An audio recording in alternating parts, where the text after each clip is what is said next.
महोदय, बजट में जो एक खास बात रही है वह परिवार नियोजन या जो परिवार कल्याण के काम हैं उनके लिए स्वास्थ्य सहायक की एक नई योजना है।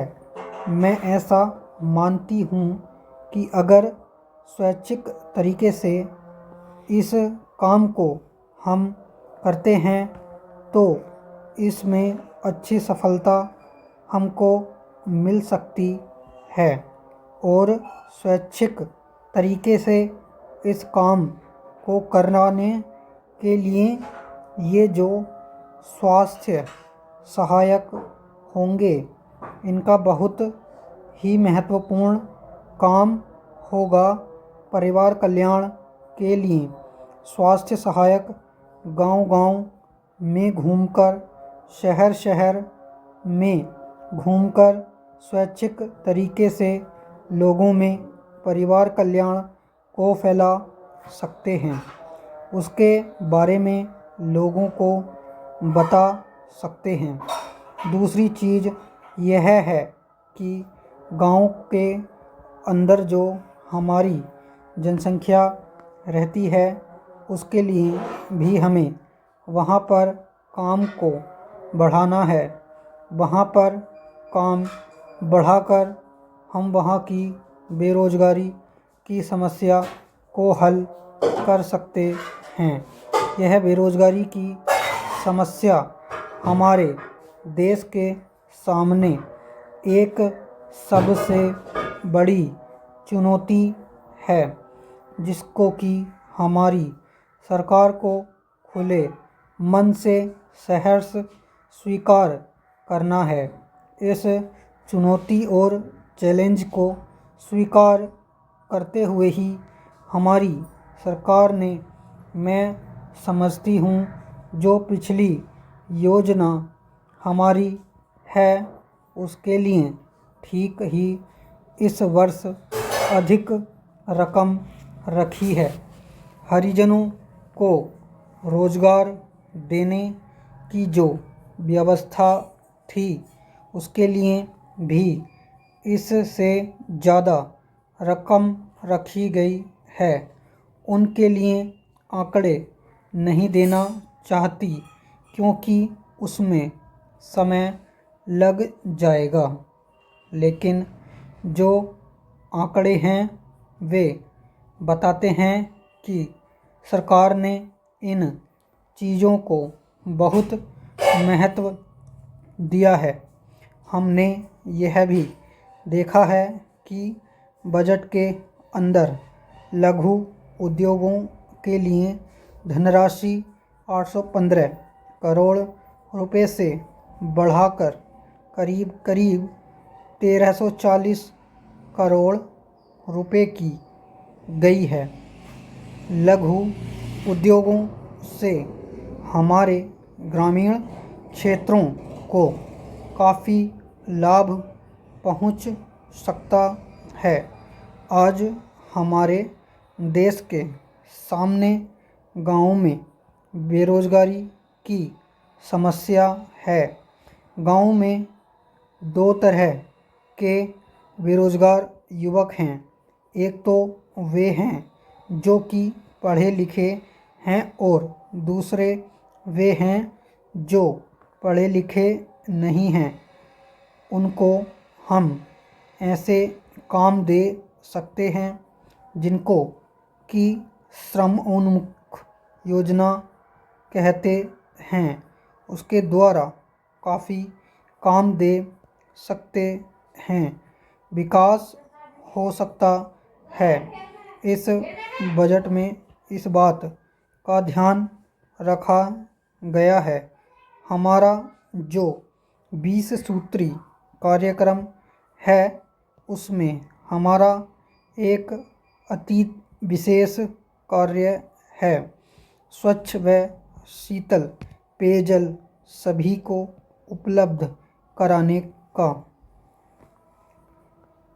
महोदय, हमारे देश में ऐसे गांव हैं जहां पर कि पेयजल की कठिनाई है, वहाँ के लिए हम अच्छा पेयजल देने की योजना बनाएं। मुझे इस बात की खुशी है कि सरकार का ध्यान इस बात पर गया है। हमारे देश के जो समस्याग्रस्त गांव हैं उनके लिए भी इस बजट में काफ़ी रुपया रखा गया है, जिससे कि हमारे समस्याग्रस्त गांवों की समस्याएं हल हों। ये ऐसे कार्य हैं जिनके द्वारा हमारे गांव में रहने वाले लोगों का जीवन स्तर ऊंचा होगा, स्वास्थ्य भी अच्छा होगा। इसके साथ हमारी सरकार अपने देश के पिछड़े हुए हिस्सों के लिए, गरीब हिस्सों के लिए, हमारे को परेशान लोगों के लिए, उनकी उन्नति के लिए भी काम कर रही है।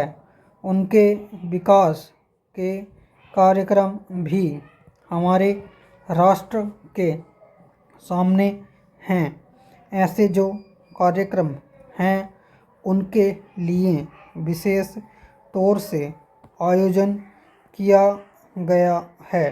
प्रत्येक कार्यक्रम के लिए काफ़ी बड़ी धनराशि रखी गई है।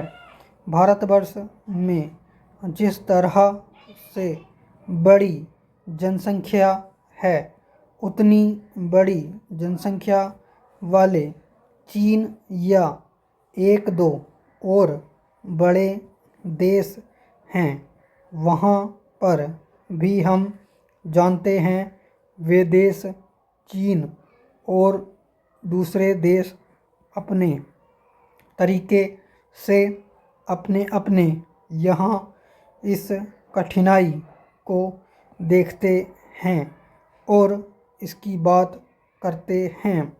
सन 1971 में चीन ने भी परिवार नियोजन को बड़े जोरों से आरंभ किया और 1% समृद्धि दर कम कर पाए हैं 10-11 वर्ष में।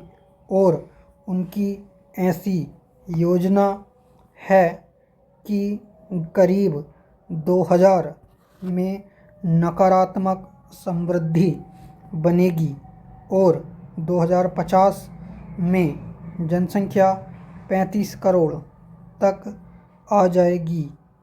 इस तरह से हम देखते हैं कि हर एक देश अपनी आवश्यकता के अनुसार योजना को बनाता है।